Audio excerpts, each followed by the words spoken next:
Hi there folks, I'm Sensei Chris Diamond and welcome to the second video in this series introducing you to karate. Now in the first video we covered some basic blocks and strikes and some maneuvering footwork. I'm looking at doing a slight recap of some of that and expanding on that in today's lesson. And also hopefully we'll have time on the end to go through a quick self-defense drill that you can use if somebody is in a one-on-one confrontational situation but quite close. So fingers crossed we'll get time to do that. Now, just a reminder that everything that we do at karate is used only in a self-defense situation. If you are sensible during your training, you are going to have all of these benefits. You'll get fitter, you'll get stronger, you'll live longer, you'll have better balance, better focus, better concentration, more flexibility, better coordination as well. You get multiple benefits from the training, plus you have the ability to protect yourself in a multitude of different scenarios. But using it at the wrong time is going to become a bad thing. And so this is where you're going to have to be very sensible whilst you're practicing these techniques, so as to keep it safe and for you and for all of the people that you're training with. But also if you are in a different situation out in the big wide world, if you are using it when you could de-escalate the situation and you could have gotten away from it, then if you use your karate, you're going to escalate the situation and make things worse. So you've got to make sure that you're sensible about how you train, but then you're sensible about what you do with that information once you've taken it out of the class as well. I want karate to stay being a good thing in your life and not become a bad thing. So if we're all agreed we're going to be sensible, let's get into it. So the first thing that we need to do in a karate class is say hello. Just a reminder, the way we say hello is we have our heels together, hands by our side, and we bow to each other and we say the word us, or Otaganyo, us. Good, it's just a little group greeting. Now, just to loosen up a little bit, can we come back into that shoulder width stance that we covered last time? You want your knees bent and then you grip. Then can we do big circles forward with your arms, loosen up your shoulders and your arms a little bit.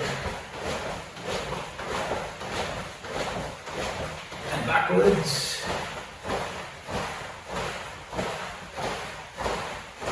And then so you can go one forward, one back. And change. Then have hands up and twisting your body. It's very important to twist your hips whilst you're doing karate techniques. So it's always good to loosen up your back and your hips and your body a little bit. Hands on your hips, hip revolve.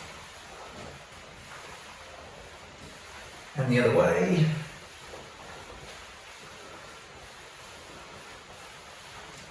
Wonderful. Then bring one knee up into your chest, hug, but then let go after just 1 second. You just hold for 1 second, let go. Hold for 1 second, let go. If you're having major problems with balance with this, you can always hold on to something, or you can even do this on the ground. But practicing standing on one leg is going to improve your balance. And try the same thing but behind. So you're hugging this up towards the backside. Again, you only have to hold for 1 second and then let go. This is just a loosening up kind of stretch.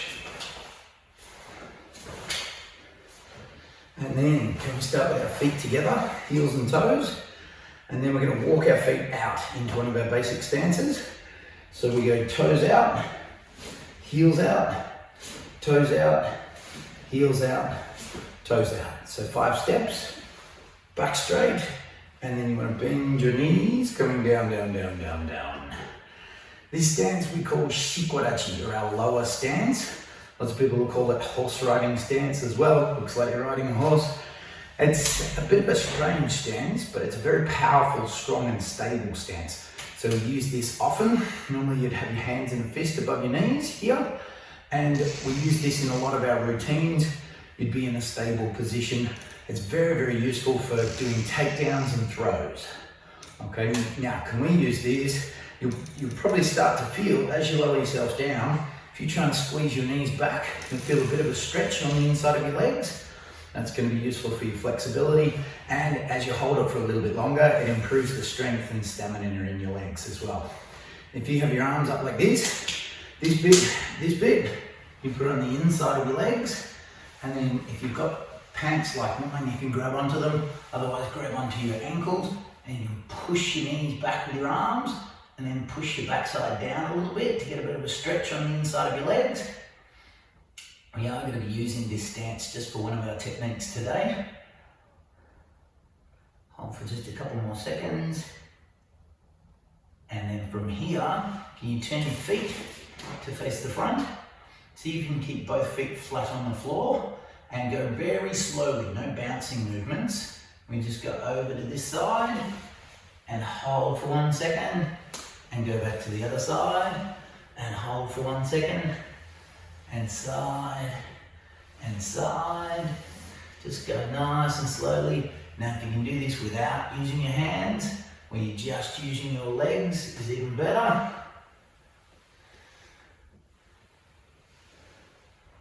And then see if we can change it so these toes come up.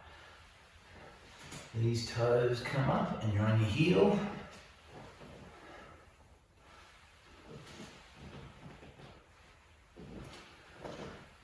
And one more. Then if we come back up to here, turn, and you want to bend all the way down so it's a long lunge. And you slowly change to the other side. All nice slow movements and just loosening up. And we're waking up the muscles we're going to need for twisting our hips and generating power in our techniques. Then if we come back to here, back to this shikurachi, this lower stance, grab on your pants or ankles again and repeat that last stretch. Oh, sorry, the first stretch. And up again. And you can shake your legs off. Okay, now the other thing, we're planning on doing a little bit of bouncy. So can we do just a couple of little bouncy things just to wake up your calf muscles a little bit more? So first thing, just bouncing on the spot is good.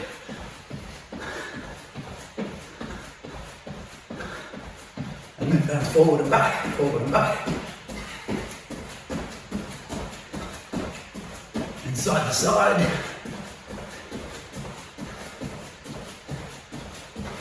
And then both, forward, back, side, side, forward, back, side, side.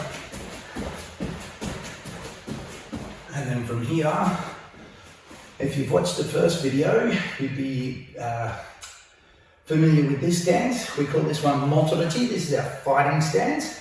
So you need to have a decent step forward, back knee down on the ground is about in line with your front heel. You come up and you've got your knees bent. Okay, you can have your weight 50-50, so right there, or it's actually better to have it just a tiny little bit back. Okay, so you're loading up that back leg a little bit. Now, if we practice this here, can we just try bouncing on the spot in this position?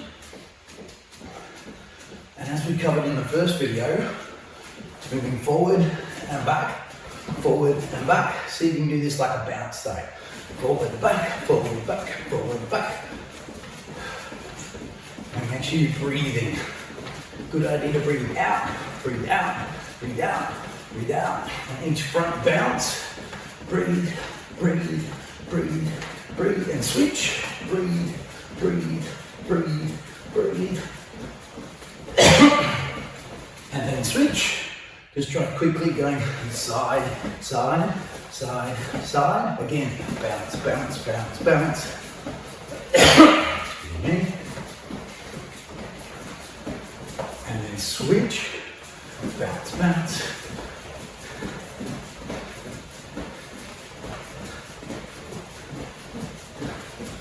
And stop. All right, so hopefully that's loosened you up a little bit. Now, so first thing we want to cover is we're going to do a little bit of striking today, a little bit of hitting. Now, as I mentioned at the start, you've got to be really sensible about what you do with this. You don't want to be making things unsafe whilst you're practicing, and you've got to be sensible about how you use these techniques. But if you do get into a self-defense situation, chances are you are probably going to have to hit somebody. So You don't want to get injured in the process of doing that. Now we're going to quickly recap the punch that we covered in the first video, just so we remember the action, how to move our body, and then we're going to change it ever so slightly. So can we come back to our shoulder width stance, head kodachi, and start with your hands open, bring your fingers all the way in, thumb on the top, never thumb on the inside, always thumb on the outside. One fist out in front of your chin, other hand comes back to here, resting on your ribs, and remember fingers facing up. To do the punch, fingers are up the whole way, and twist on the end. Keeping your fingers up, keeps your elbow in, you don't want to kink it out to the side, keep it in, and then I'm going to hit here and then twist to deliver the power. Try 4 slowly first, 1, 2, 3, and 4. Now we want to go faster, so relax. Okay? If you can relax, then you can get faster. Well, speed is part of power, and we want to generate power when we're doing the punch. So if I relax, I can go faster, twist my hips, but then I need the strength right on the end of the punch. I don't want to be relaxed on the end of the punch. I want to relax and then tense. Relax, tense. Try it with the count. 1, 2, 3, 4. Good. Try just 4 more as fast as you can. Now hopefully you remember on the 4th one, number 4, we're going to do something called a kiai, a loud yell. So provided there aren't sleeping babies nearby and you are allowed to make some noise, on the last punch, right at that point of tension where you finish the punch, you want to say the word kiai or something that sounds like it very, very loudly. Just like this. Like that. Okay, so we're going to do 4 punches, kiai on number 4. You ready? 1, as fast as you can. 2, 3, yeah, and relax. Now, so that's our basic punch, but that's from this stationary position where you might have to punch, but a lot of the time you're going to be able to have one foot in front of the other or be in a variety of different positions, and we want to learn how to generate the maximum amount of power. So we're going to use that lower stance again. So can we come back to here and we go 1, 2, 3, 4, 5, and then we come down. Now from here, this version of the punch is going to make it longer and stronger. So you're going to generate more power by pivoting your hips. So you turn your body and your feet like this, okay? See if you can keep your head where it is, rather than head moving to the side. That's a lot of wasted energy. We want the energy to be rotating, so then I'm forcing more power straight out towards the target, okay? And it makes my punch reach further as well. If I do this side on, normal punch, pivot, you can see how much reach you gain by doing that punch. And if you're against someone much bigger than you, extending your reach is going to be a very valuable thing to do. So if we try from this lower stance, we have one hand out. Then, because it's this hand out, pivot that hip forward. So you keep your head where it is. I've turned that foot, so my body has turned, now it's facing that way. Now nice and slowly, we're going to turn and face the opposite direction and still punch straight towards the front, just like our basic punch. Try it slowly each time I count. Now some of you might find the balance is quite difficult because you're up like this. You can do this and leave it on the floor.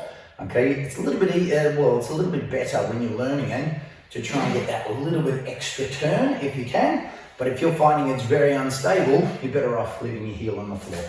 Okay, try it slowly first. 1, pivot and punch. 2, 3, and 4. Now, just like before, we want to relax and get a little bit more pace. So twist your hips faster, the punch comes out faster. Ready? 1. Still have that tension right on the end.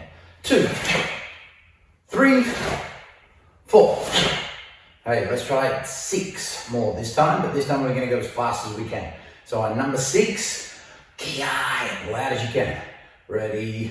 1, 2, 3, 4, 5, kiai, and relax.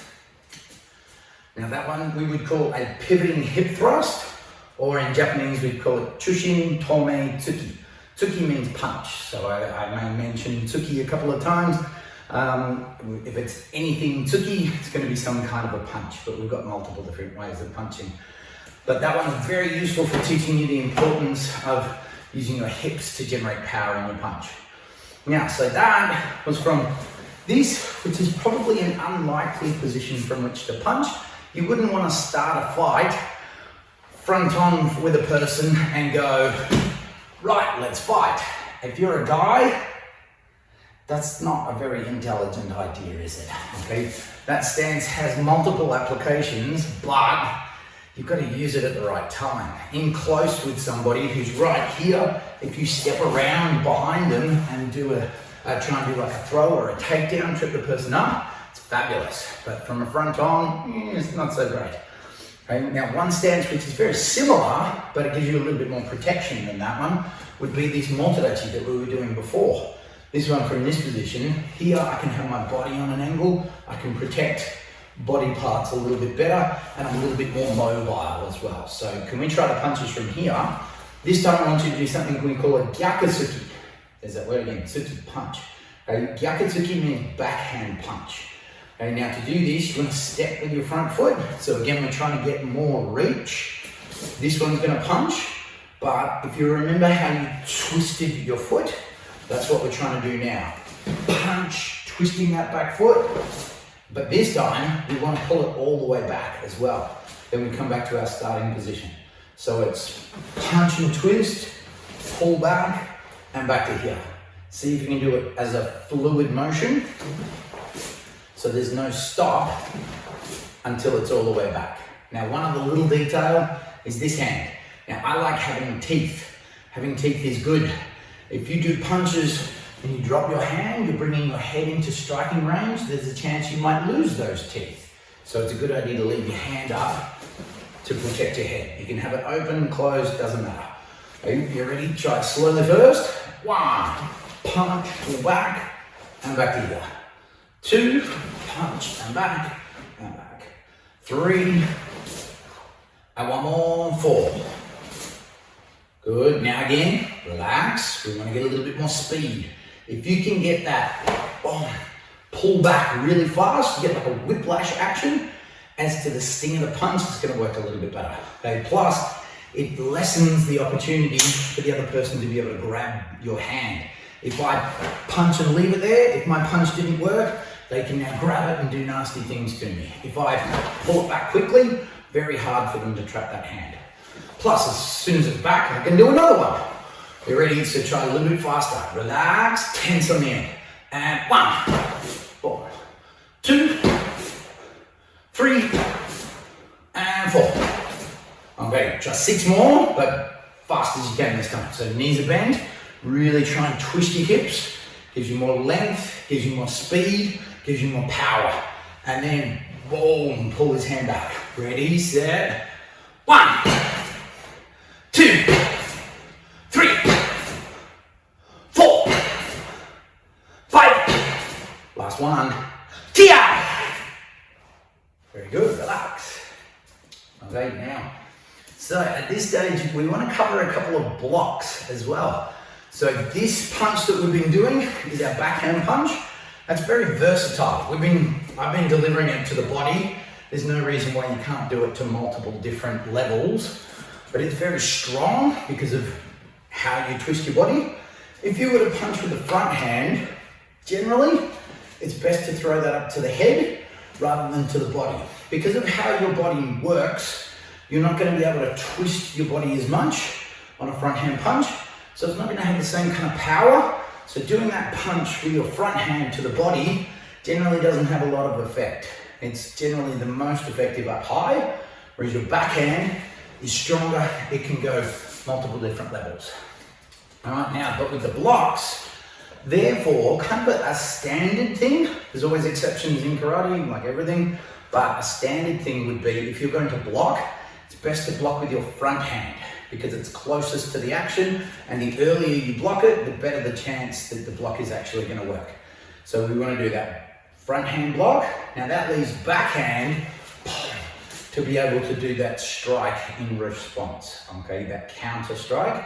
That's a really important thing. For There's lots of different activities that we do in karate, and my job as an instructor is to give you all the information. Some people want to become competitors and compete in tournaments. Some people want to just do it for fitness and for health and to improve their mind and improve their character as well, things like that. Some people look at it as just a form of self-defense. And so if I teach specifically for one of those things, I'm missing out on the other ones. I want to give you all of the information, and then what generally happens is you'll find that at one stage of your life, you'll be concentrating on this, and then another stage of life, you'll concentrate on this, and another stage of life, you'll concentrate on that. In this way, karate is fantastic for longevity. You'll be able to do karate whether you are 10 years old, 14 years old, 40 years old, 80 years old, it doesn't matter. I'm going to be very grumpy if I'm not still doing karate when I'm 100 years old. Very grumpy. But so, with our blocks, there are 2 blocks I want you to practice. These ones are not like our formal blocks. These are kind of like the shortened version of these blocks. So they're very efficient and generally very effective. So the first one, if we just practice the action from a shoulder which stands, it's very easy. Hands like this and clap. That's not hard. Take one hand away and clap. Ta-da! That's your block. Okay, this one's called Nagashi uke, or rotating palm block. So we do this clap. See if you can twist your wrist just a little bit as it comes across, just that little twist. So if a punch is coming in, I'm going to push it and twist. That little twist kind of makes it bounce off, so it makes it a more effective block. So all I want you to do is we start in this position here. So this hand is going to block across and a little twist. Okay, just try it a couple of times first. 1, block across and twist. 2, across and twist. 3, good. All right, now, as I previously mentioned, most of the karate techniques will work better in conjunction with a foot movement as well. So this time, your front foot, just bring it back a little bit as we block. So if I do it side on like this, ooh, I'm coming back to give me more space and to give me more time to make the block work. Okay, try it slowly first. 1, come back and block, and then we come back to the start. 2, back and block, and back to the start. It's only a small step. 3, back, and 1 more, 4. Good. Try just a little bit faster this time. 1, 2, 3, 4. All right, now the next block we're going to practice is our lower block. Now this one can be done with hands closed or hands open, doesn't matter. The first one we were doing with our hand open. You can actually do that with your hand closed as well. You'd more be using the side of your fist and your forearm, but it still works exactly the same way. Okay? For this one, lower block, this front hand again, I want to do that foot movement as I block, but this one drops down forward, this way. It's like drawing a semicircle across your body and down to the side. That way, or if I do it with my hand open, boom, like this. Same maneuver with the front foot though, to give you more time and space. You ready? Give it a try. 1, down, and then we come back. 2, and 1 more, 3. Try with the hands open. 1, 2, and 3. All right, now there's one more little detail that you can try and add with this. This is an extra, but when I'm here in my starting position, this is protecting my face and upper body. This is protecting down here, this lower section of my body. If I do this, now there's nothing protecting my face. So I may block this technique, but their first punch might be a decoy in order to create a gap, and they can get me with their second punch. So to be smarter, when you do this action, see if you can bring this one up at the same time.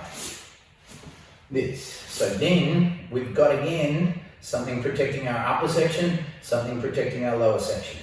Then we come back. Try that a couple of times. There it is, a bit more complicated. So backhand comes up as the front hand does that same block. 1, block, and back. 2, 3, and 4. Good, and again, you can do the same thing with your hands closed. You could have one open, one closed. Either way, doesn't matter, okay?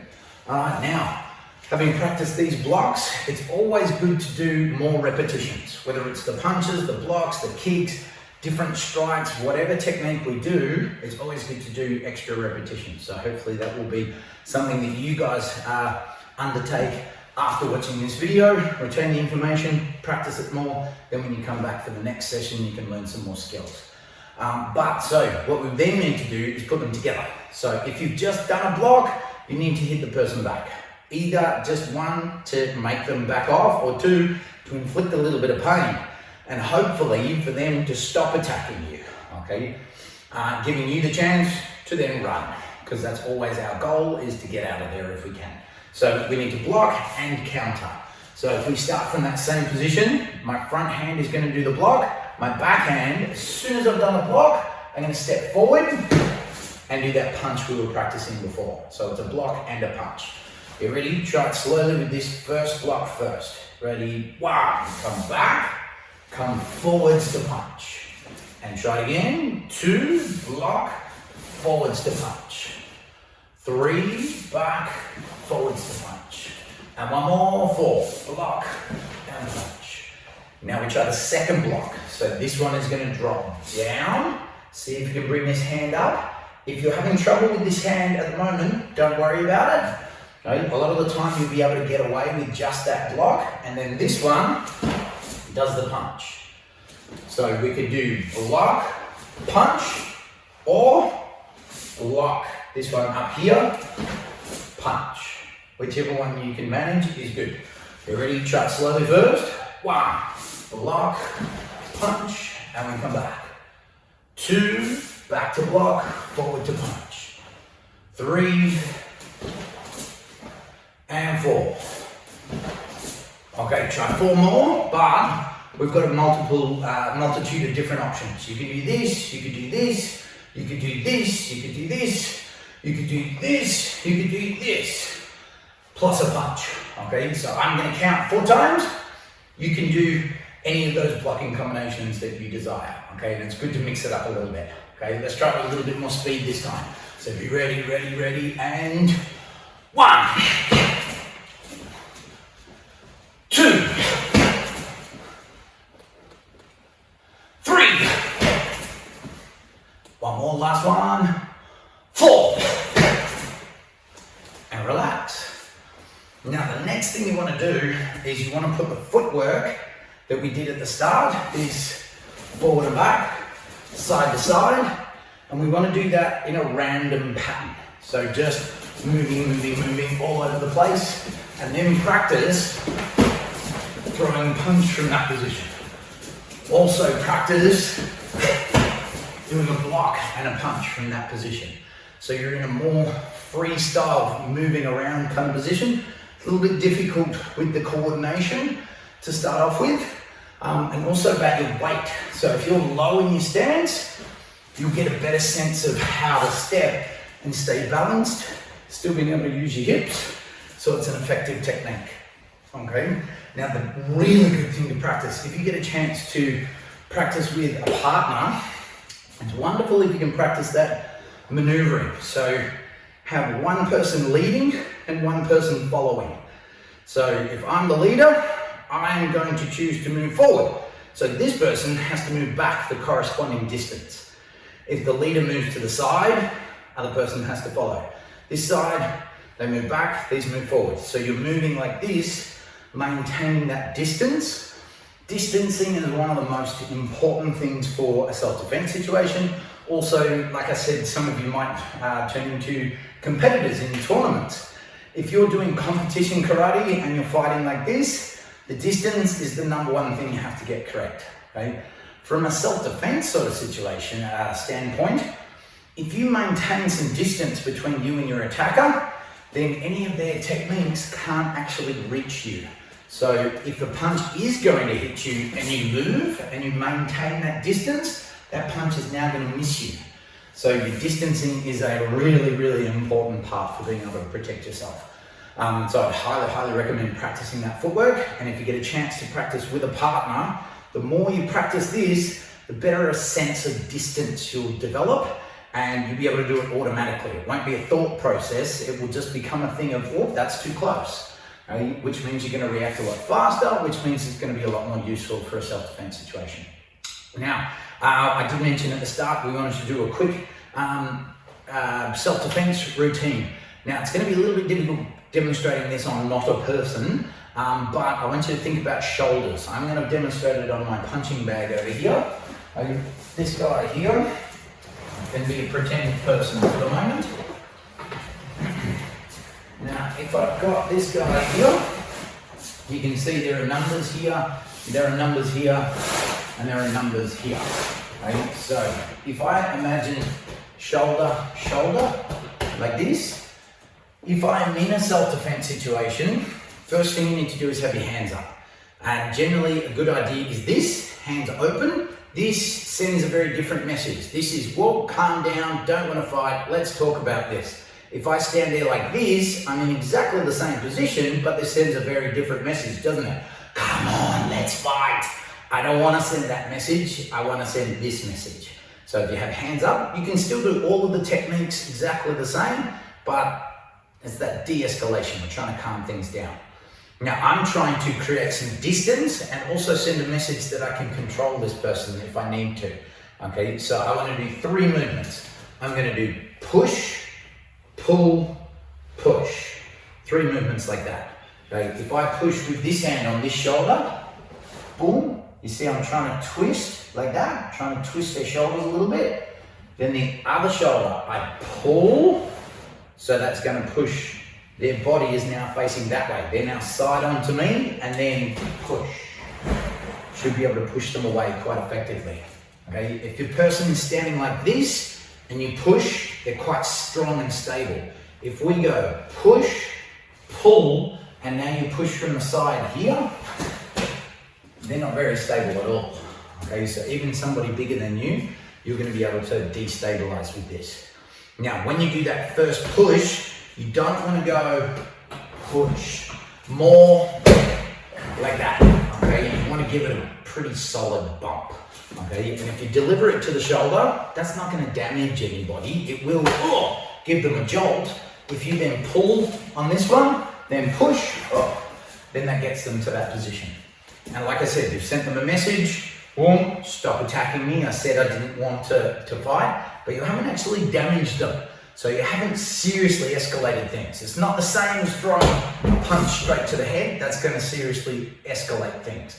This should hopefully send a message that you're going to be a little bit more difficult to beat than you thought. And also, if I do that, boom, boom, and I back off, I've now got that distance between me and them. So now, if they are going to continue attacking you, they're going to do so from a lot further away. So now I've got more time to respond. I can be using these other skills that we've done, or using that footwork to maintain that distance so they can't get me, okay? Now again, that's a good thing to practice with people. Obviously you need to have their consent. They need to say it's okay for you to be pushing them around the shoulders, okay? But also one other little thing, if you are going to be practicing that on a person, it's a very good idea for you guys to loosen up your neck a little bit. So if you do up and down and side and side, these ones are also looking over your shoulder. Boom. I wouldn't advise doing big full rotations that way. Most people are fine. It's just some people it can cause some fairly nasty problems in their neck, and it's not worth the risk. If you just go to the side like this a few times and go up and down a few times and look over your shoulder a few times, that tends to loosen up your neck a little bit, because when you do this, it is a little bit of a jolt on your neck. So if you loosen up a bit first, you should be fine. Okay? All right. Thank you, punching bag. There we are. All right. So just a reminder, everything we've done today can be used in a multitude of different situations. But please only ever use this for training, for competition, or for if you're going to be actually protecting yourself. You don't want to use this at the wrong time. Okay? If you're using this in the middle of class, for instance, just for fun, you're probably going to get yourself in a lot of trouble. I want karate to be a positive in your life, not a negative. So make sure you use it at the right times, use your brains, and it'll all be good. Okay. All right, so I hope you've enjoyed this second video. I look forward to making the next couple of videos as well, and we'll cover a few other skills. But otherwise, if you can keep up the practice, that will make sure that the skills stay in there and your body gets more used to maneuvering the right way. And otherwise, we need to say bye-bye. So if we have heels together, hands by your side, and we bow to each other, and we say, os, all together, go, os. Thank you very much.